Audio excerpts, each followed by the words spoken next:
Hello, my name is Benjamin Hart. I'm an American attorney and the Managing Director of Integrity Legal here in Bangkok, Thailand. As the title of this video suggests, we're discussing border runs here in Thailand. I want to preface this video by saying we need to make a distinction between visa runs and border runs. Visa runs, in my mind, are when you get on a plane, you leave Thailand, you go to another country, you go to a Thai embassy in that country, and you seek an actual formal visa.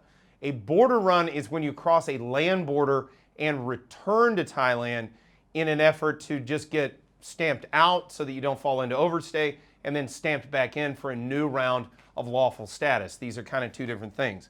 That said, I thought of making this video after reading a recent article from the Pattaya Mail. That's pattayamail.com. Article is titled Summary of Thai Visas Available January 2024. Under the subheading Border Runs, quoting directly, visa-exempt nationals can obtain a further 30 days by visiting the border, usually with Cambodia on a border run.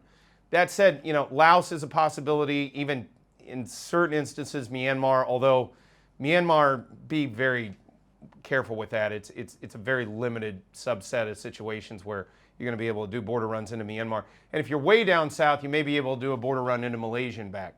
Quoting further, this basically involves a minibus day trip by a tour organizer, and the cost is typically 4,000 to 5,000 baht. Thai immigration has a limit of 2 entries by land in a calendar year. There's no formal limit on the number of entries by air from any country. Now, I've read the emergency decree on that.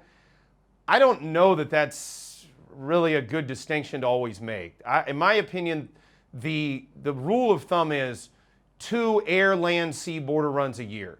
And whether or not, I kind of see how you can parse the distinction there, but whether or not you want to parse that, believe me when I say this, I've seen multiple folks try to do more than 2 air border runs in one given calendar year and get really hassled at immigration checkpoints, coming back in at the airport, and even in some instances turned around depending on how many of them they've done in a calendar year. So the rule of thumb is really 2 border runs of any type in a given year. That's my opinion there.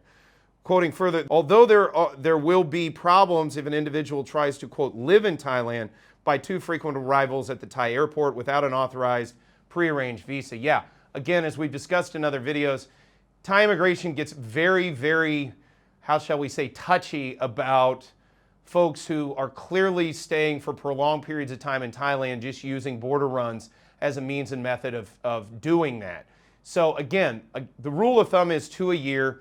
And the thing to take away from this video is if you're looking to really live in Thailand, really, it's probably a really good idea to get a proper visa rather than try to mess around with border runs, because look, at the end of the day, Thai immigration is much more serious about immigration enforcement, especially at checkpoints, whether it be land, air, or sea here in Thailand, and it may not be prudent to try and base your lifestyle, i.e. living in Thailand, simply on doing border runs in a long-term capacity.